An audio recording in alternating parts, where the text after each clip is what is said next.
shelters. Swamy, I'm going to have to ask you to take a pause right now. Let's go to Governor Andrew Cuomo and his briefing right now.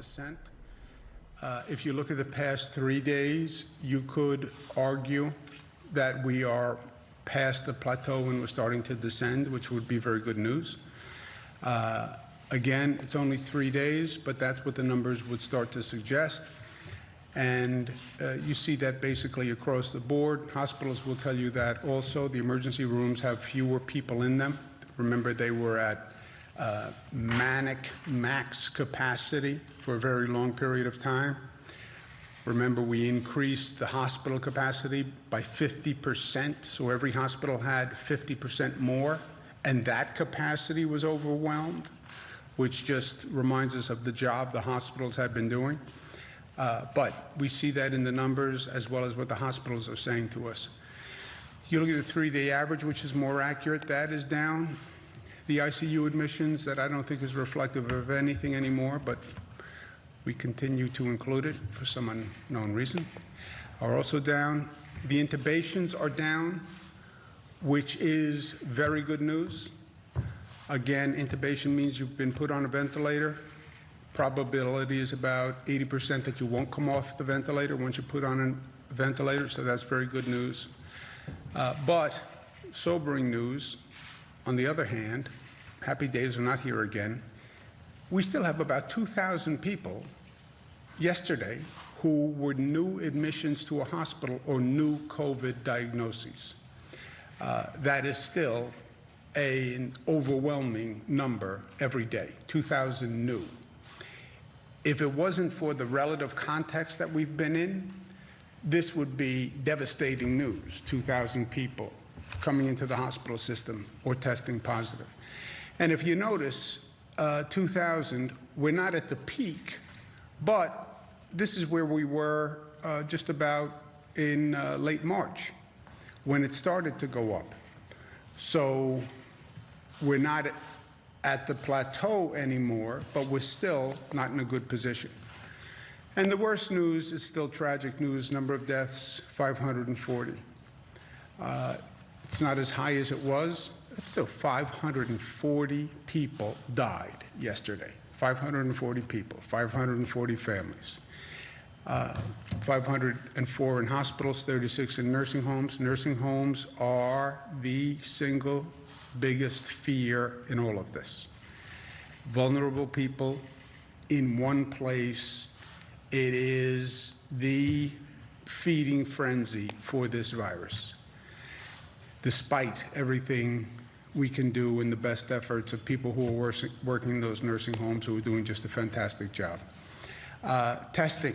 Testing is the single most important topic for us to understand, I think, and it's important that we understand it. I spoke to one of my daughters last night who shall go nameless, but she said to me, what are they all talking about testing? Which was sort of sobering.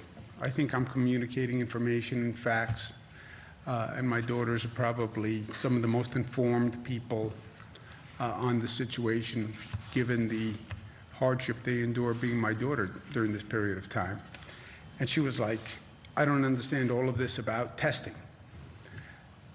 Which is, again, it's a wake-up call to me. I think we're communicating. I think we're putting out this information, but you know, people have lives to live even in this crazy time.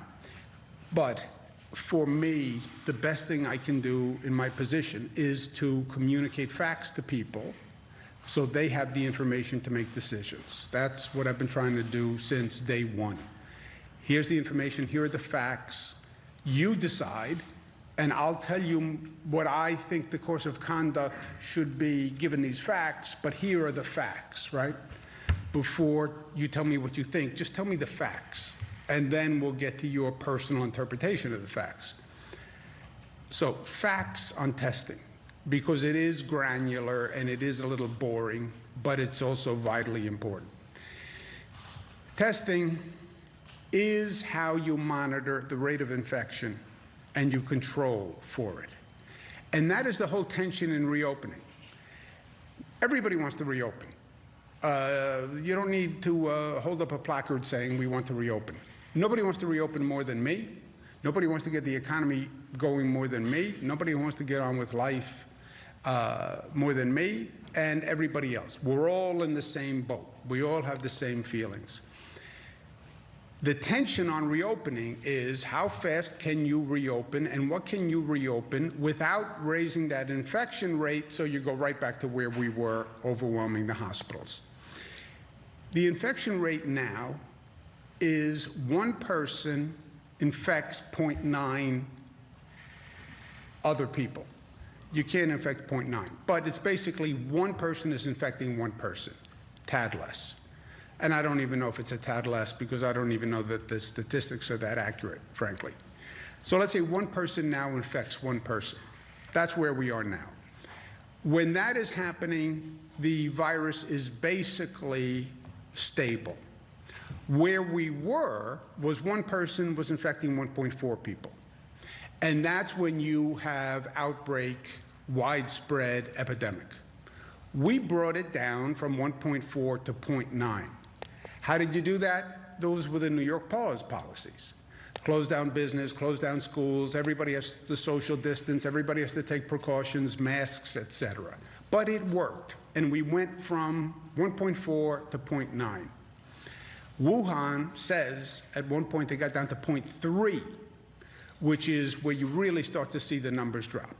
But that's where we are. The tension is when you start to open business, you start to have gatherings, you put people on a bus, you put people on a subway, you put people in a retail store, then you're going to see more infections. You're going to see that infection rate rise, and then you're going to be back to where we were. So how do you gauge this, right? How do you calibrate it? That is all about the testing. And you have a very tight window. You're at 0.9 now. You can only go up to 1.2 before you see those hospitalization numbers start taking off again. You're talking about a very, very tight window that you have to calibrate. And this is all without precedent. So how do you actually do that intelligently? Well, you have to test. And testing informs the calibration. What is testing? Testing is you test. You test a person to see whether they're positive or negative for the coronavirus. There's also something called antibody testing, but let's put that aside for a second. On the diagnostic testing, positive or negative, you test a person. When you find a person who's positive, you then trace. Trace, they call them detectives. You find the person, and then you interview that person and find out who they came in contact, and you follow that tree down. That's testing and then tracing, when they talk about tracing. Trace all those contacts. And then you find the people who are positive, you isolate the positive people so they can't continue to spread. Tracing requires an army, literally an army. You would need thousands of people who just trace in the state of New York, right? Because any one person then leads to 10, 20 possible people who were infected. And you have to trace all through those people. You find a positive person, you isolate them. The trick with testing is not that we don't know how to do it. We've done it better in this state than almost any other state, almost any other country. It's bringing this up to scale. And these are private sector companies that are doing this. But we have done a very good job in testing. And the state has played a pivotal role in testing. You look at how New York, the number of tests we do. It's more than California, it's more than any other state, it's more than any other country. So we have had great success in ramping up testing.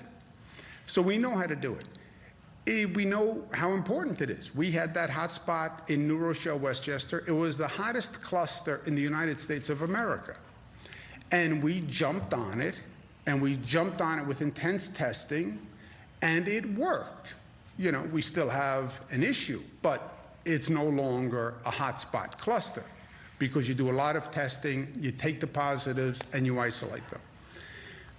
This is now, the challenge is now bringing this up to scale.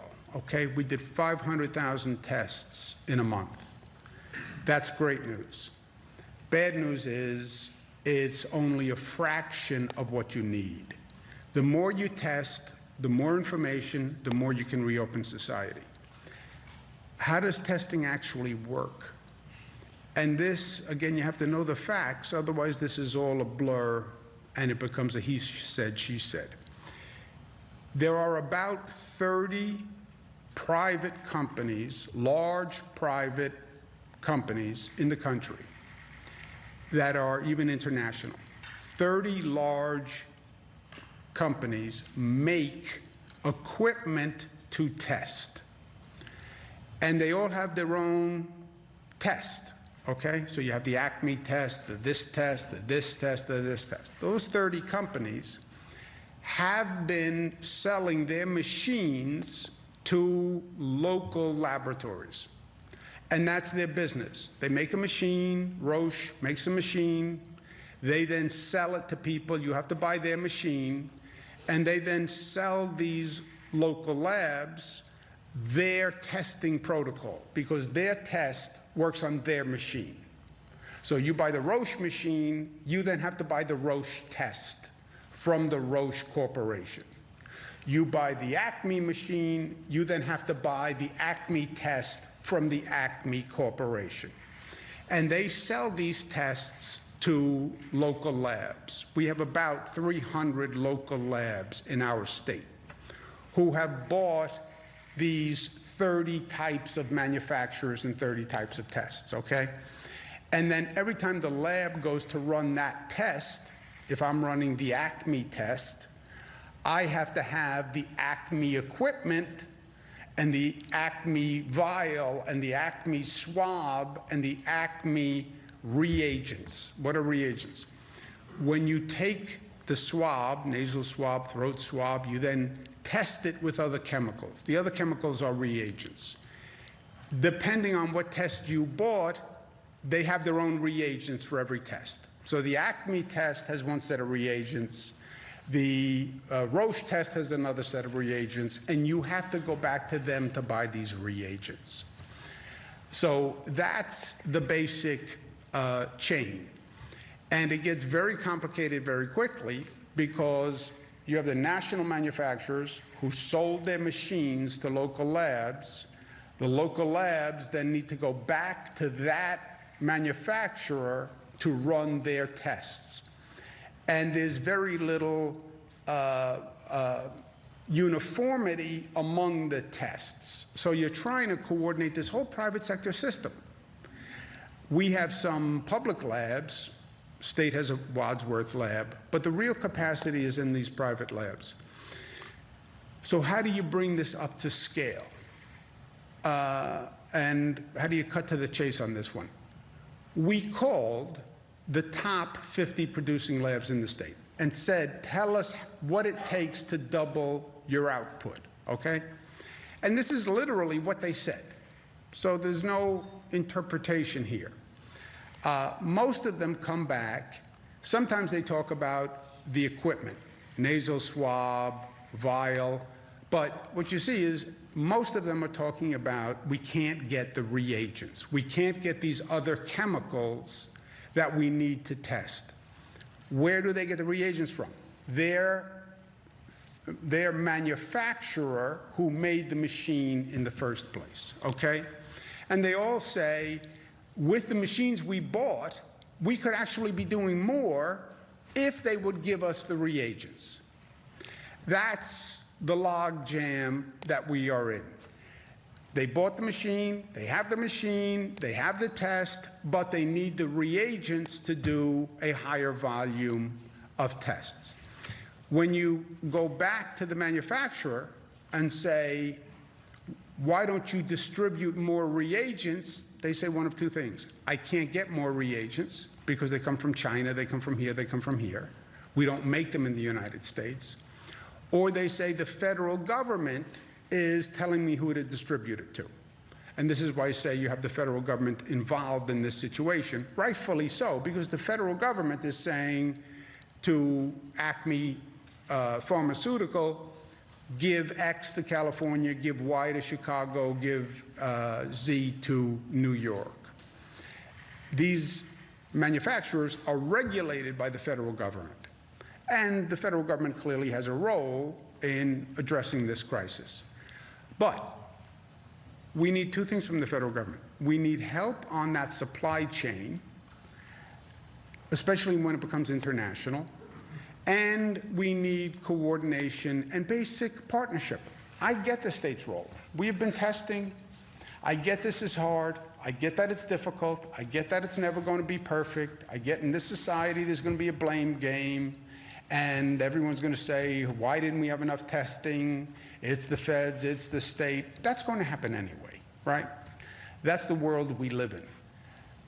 And I'm not asking for the federal government to come in and do any more than they need to do, but we do need their coordination, we do need their partnership. And we also need from the federal government, we need funding. I get that we have to fund airlines, we have to fund this business, we have to fund small business. Yeah, I agree 100%. But you also have to fund state governments. And by the way, when you fund the state government, you're not funding a private business, okay? We're not an airline. So you don't have an issue of should government really be giving tax dollars to this private entity. When you fund the state government, you just are funding a state government to perform the functions you want us to perform, which is the reopening function. I get it. I'll do it. But I need funding. And when you fund the state government, you're funding small businesses anyway, and you're funding hospitals anyway, and you're funding schools anyway. And you know, the Republican doctrine used to be limited government and states' rights. I'm a good distribution mechanism to small businesses and hospitals and schools because I know what's going on in the state. But if you want us to reopen, we need funding. National Governors Association is highly relevant because this is now all up to the governors. The National Governors Association is bipartisan. The chairman is a Republican. I'm the vice chairman. I'm a Democrat. I'm the incoming chairperson. We did a press release yesterday saying we need funding in this next bill. We need $500 billion for the states so we can do this reopening. Federal government yesterday sent 1.5 million cloth masks to New York State, and I want to thank them for that. These are cloth masks that we can distribute to people to help implement our policy where if you're in public, you have to wear a mask. It's not a surgical mask. It's a cloth mask manufactured by the Hanes Corporation, I believe. But we're asking people to wear masks, and this is going to be very helpful because we're going to have additional masks to distribute to the public. Last point, personal opinion. This is not a fact. This is just my opinion. You can throw it in the garbage. The emotion in this country is as high as I can recall. People are frustrated, we're anxious, we're scared, we're angry. We've never been through this before. And on every level, this is a terrible experience. It's disorienting, it threatens you to your core, it makes you reflect on your whole life, and it really has, it's mentally very difficult, it's emotionally difficult, economically, it's disastrous. I mean, the market goes down, your retirement funds go down, you're not getting a paycheck. It is as tumultuous a time as we have ever seen.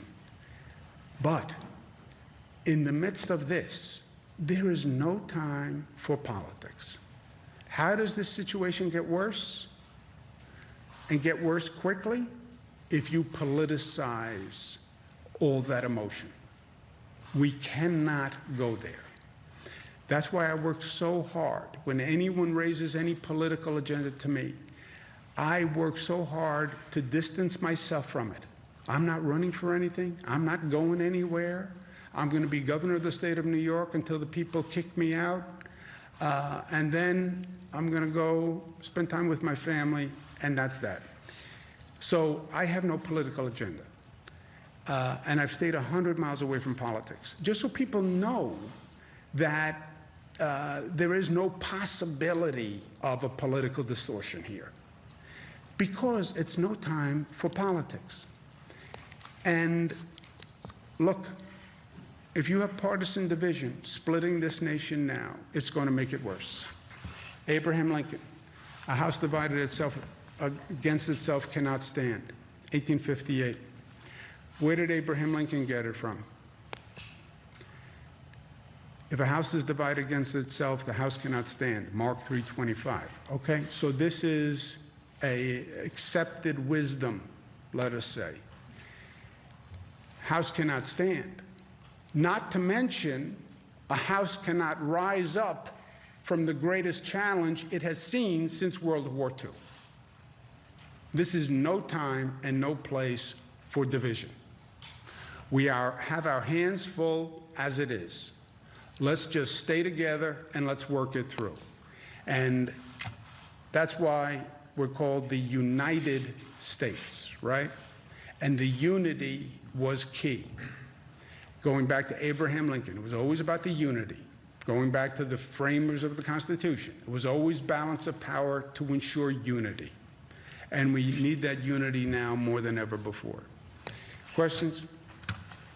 Governor, your mask order took effect last night. I know you addressed this a little bit the other day, but you're currently not wearing a mask. Do you fear that there's a do as I say, not as I do kind of aspect to this? And what would you say to somebody who's sitting at home saying, well, the governor's not wearing a mask, why should I? When I am in public and I'm walking the dog down the street and there is a place where I could come in contact with other people within the social, and I can't maintain social distancing, I am wearing a mask. If I'm walking through the backyard alone and nobody's around me, I don't wear a mask. Wear a mask in public if you are in a situation where you could encroach on other people without maintaining social distancing. That's when you wear a mask. Here, I'm not going to come any closer to you than I am. There is no possibility that you and I, John, violate the social distancing guideline. I'm socially distanced from Howard. I'm socially distanced from Melissa. I'm not in public. In public, when, I'm not saying in your home, in public, that I think is a small inconvenience that has a tremendous benefit for people. And you want to go walk the dog with me? I'll walk the dog with you. I wear a mask, and my daughter wears a mask. Dog doesn't wear a mask. I've not heard any data that suggests pets should wear a mask. So Captain's not violating anything, but we'll walk the dog, I wear a mask. Not as attractive as your mask, by the way. You have a very stylish, fashion-forward. Governor, you're talking about unity today, but President Trump has been encouraging implicitly and explicitly some Republican states to kind of move ahead with reopening plans. Beaches are reopening in Florida today. There have been protests at State House around the country. What do you make of that sort of piecemeal approach? And considering that people travel, could travel from Florida to New York, from Texas to New York, et cetera, does not defeat the purpose of trying to stamp this out. Look, I think no one should inject politics. And that's why, Jesse, do as you say. You know how hard I've worked and how many times I've said, taken myself totally out of contention for any possible political position, just to make sure nobody could say there's a political angle to this. And I can't speak for anyone else. I can speak to my relationship, what I'm doing in this state, how I'm working with other officials for myself, and how I'm trying to work with the federal government.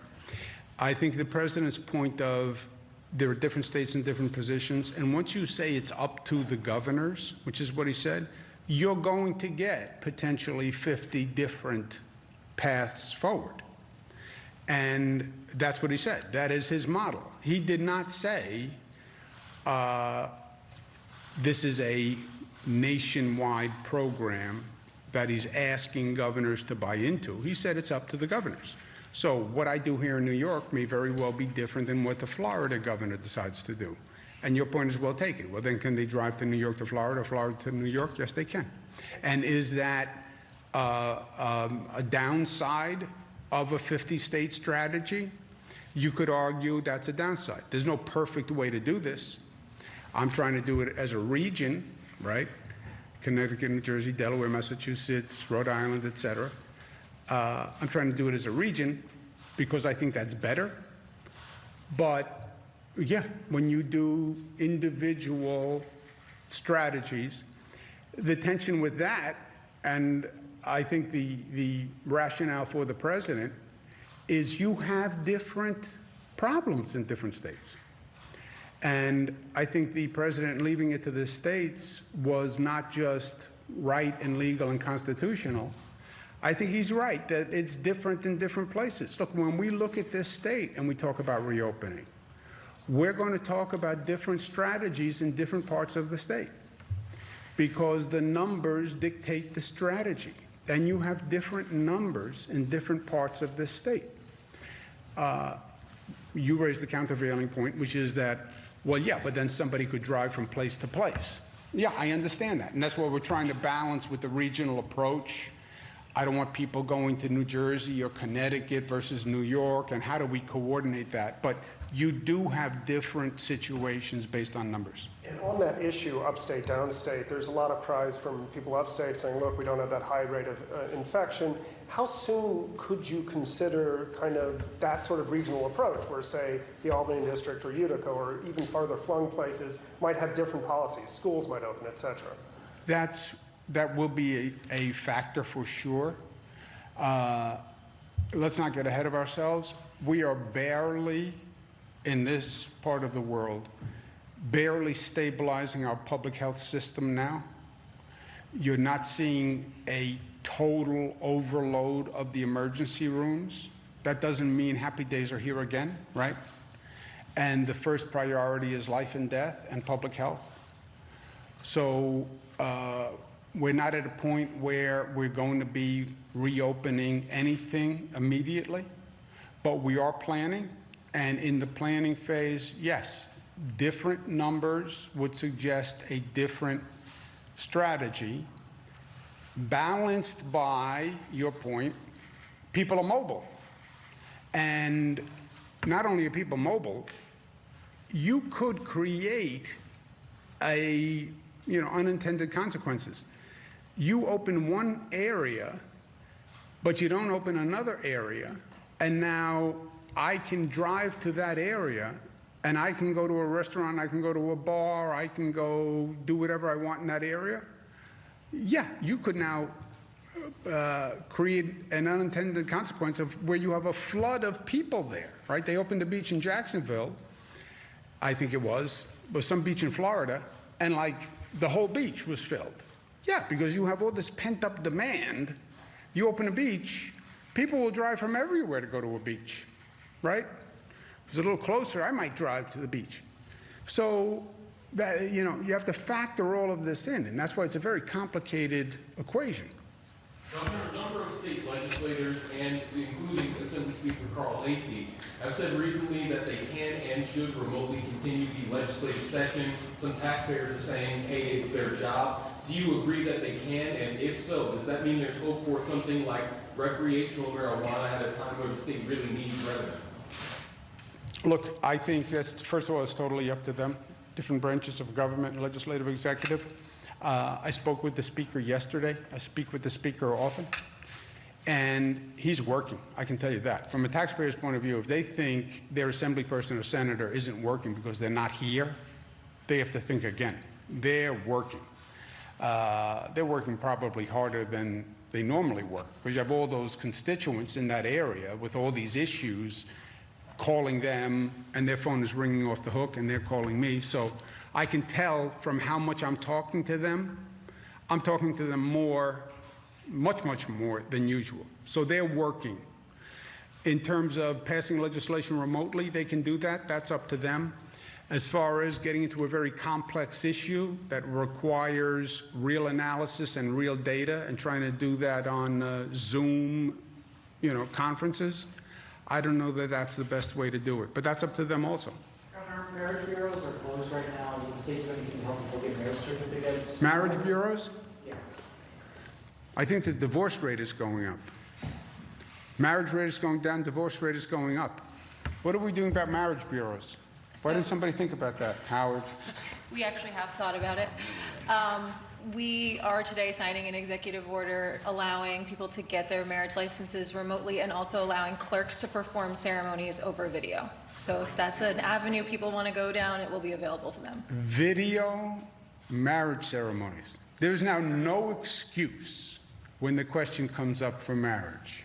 No excuse. You can do it by Zoom. It's yes or no. Governor, your administration announced recently that it has begun the process of going to release older prisoners who are nearing the end of their sentence on certain crimes. Can you speak to how many prisoners that's actually going to release from the state prison system?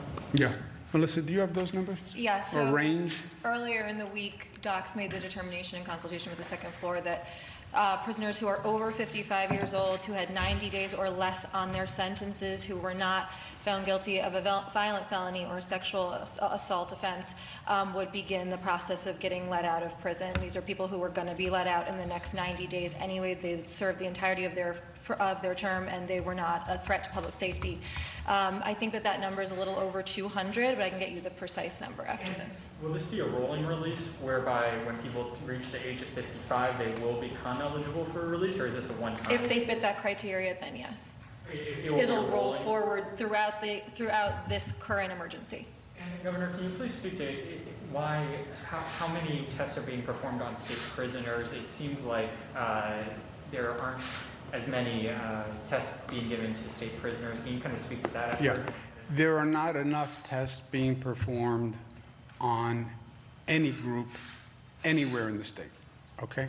There are not enough tests being performed in Buffalo, Rochester, Syracuse, Albany, North Country, Long Island, Westchester, not for prisoners, not for the black and brown population, not for healthcare workers, not for police officers. That's true across the board. That's why we have to bring testing to scale across the board, because it's true for everyone. The numbers in the prison system are just so low, and with the way that this disease spreads so quickly through the prison system, is that of concern to you that the numbers are so low? Any congregate setting is a concern. Greatest concern are the nursing homes. That is the number one congregate concern. Prisons are also a concern, but nursing homes by far and away are the number one long-term really devastating consequence of this disease. So to the extent you want to argue prioritization, it would be congregate care, nursing homes, prisons, obviously hospitals. Number one at the top of the list is nursing homes. Let's take two more questions. Can you just address, going off of what you just said, the communication yesterday was about residents in nursing homes who've been diagnosed with COVID or suffered a loss related. What is the expectation for communication to loved ones with residents in nursing homes if staffers test positive? Because people are telling us that they're not getting any communication still, even after everything that you guys said yesterday. Yeah, let's remember, nursing homes are privately run facilities for the most part. A nursing home will have rules of operation when a person went into that nursing home. We have basic regulations of nursing homes. We don't get into a fine detail of what a nursing home does in their policy of communication with family members and what family members do they communicate with, and do you talk to only the immediate family, et cetera. We release, I don't know that, I think we release probably more than any other state in terms of nursing home data. I don't know anyone else who is doing, there may be, I'm not a nursing home data expert, but I don't know what else we could release beyond number of deaths per nursing home. That doesn't violate healthcare privacy. If there is a complaint that a nursing home is non-responsive, then we will talk to that nursing home and follow up.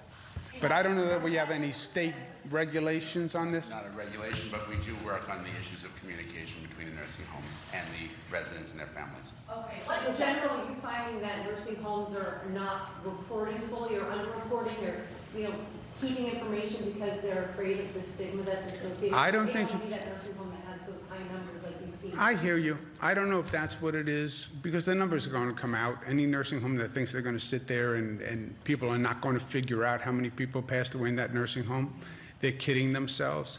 I've spoken to a number of nursing homes. I think more than anything, they're overwhelmed. They're overwhelmed. They have staff shortages. Staff are getting sick. The residents of the nursing home are under tremendous pressure. They haven't seen a loved one. They haven't had any visitors. And everyone's under emotional distress because you have a large number of people dying. And you're in a nursing home and everybody knows everyone and people are dying. So, and then you have the state coming in saying, you must report this, you must report this. I want this report by 5 o'clock. And they're saying to me, with all due respect, Governor, I'm taking care of people's lives, and you're saying do paperwork. And I'm saying it's not really doing paperwork. It's important that people know and people are concerned, but you have to see the dynamic of the situation. I don't think there's anything nefarious. I think it's just the dynamic. Last question. What's the status of the antibody testing effort? Have we gotten federal approvals to scale that up? How much progress have we made on that front? So we are working with both the private sector as well as our own lab, where we're working on antibody tests, and we're getting information. I had sent a letter down to the FDA about one of the companies, and we'll see where that comes. They're reviewing that at that point. That will help us scale up once we find out about that. Last question. At this Josepha. point, how many nursing home residents have actually been tested? Yesterday, you mentioned that they were going to increase testing at nursing homes. How would that happen? How would we do that? Well, I don't know that we would know. Nursing homes conduct their own tests. Again, they're private facilities, they're private-run facilities. We would have to do a survey of nursing homes and ask the nursing homes, how many tests have you performed? How often have you performed them? But it's not a question that we would normally ask. We don't perform testing, by and large, in nursing homes. If there's a problem, we do. But there are about 600 nursing homes, and they do their own testing, which is another complication on this testing world. They also contract for tests, right? Nursing homes are contracting for tests. Hospitals are contracting for tests. Private corporations are contracting for tests. I'm the Acme Corporation. I want to go back to work. They are calling labs saying, I want to buy testing because I want to test my employees. So you have all these sources coming into these testing sites. I have to go to work. All right, New York Governor Andrew Cuomo there with some sobering details mixed with a little bit of encouraging news as well, as he underscored 540 people died yesterday. Not a plateau, but still not in a good position given the average in recent weeks has been in the 700s. And he also says, that being said, that he is not ready to reopen New York anytime soon. But of course, the planning stages are underway, and it will also come with more federal government partnership because he says bottom line is testing is really important, testing everywhere from prisons to nursing homes.